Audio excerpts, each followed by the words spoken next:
So this should have been an easy fix, right? Replace that roller pin with the kit that was recommended on Amazon. Punch in the year and model of your truck, and the part says compatible.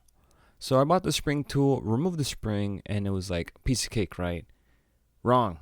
The pin is too tall. Pin is not meant for the Chevy S10. I think it's meant for a Silverado. So I ended up zip tying it. And now it's to the suspension. Now I've been driving this truck with a blown rear shocks for a little while. And after I got my truck running, I was like, if I'm going to drive it, I want to enjoy it. It has to be comfortable. I got to be able to enjoy it. Cool, so I bought the shocks. Straightforward. Take the tires off. Take the shocks off. Swap them. Install them. You got to support the A-arm or else it's going to pop that out. And that was it. It was easy to take the shock out. Now these shocks are still, I guess, okay. Not like the back ones. The rear ones are jacked up. The new ones I thought would be easy to go in, but they're different. The bracket's different. It's a lot wider. It doesn't allow it to sit flush. And I'm not going to modify it just to get it to work. I figured, okay, the old one's going to go back on. I can't even swap that little pin because that diameter is different. Then the shock's taller. The new shock is taller than the old shock, and it's going to affect my ride height. So I decided to reinstall it and move on.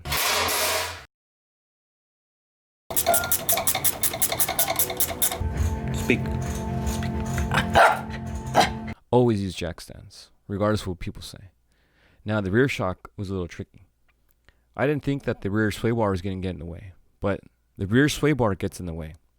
And I could not get the shock out without removing the rear sway bar. Removing it was actually not too bad. It was 2 clamps on the axle, and then that was it. Then it just kind of pushed away. The top mount of the shock was already removed. Now it was just the bottom that was getting stuck. The new shocks are shorter than the old shocks, which is awesome. It's going to help me with my ride height, and it's going to probably sit a little bit better. Either way, it's better than having taller shocks like the ones in the front.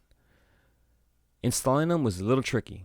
The bracket on the mount for the factory shock was at an angle, and the brand new shock had no angle. It was perpendicular.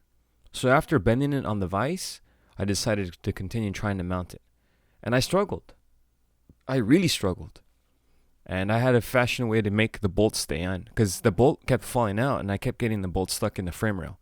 So I said, I'm going to wrap it with electrical tape.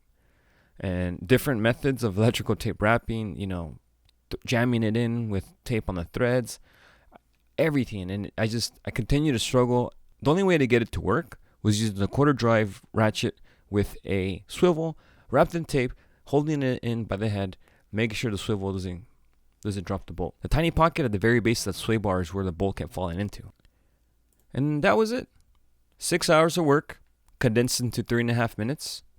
Looks easy, right? But the end result is so worth it. Now the shocks make the truck drive like a brand new truck. That's awesome. That's all I wanted. And if you enjoyed watching this video, subscribe to my channel. Click like.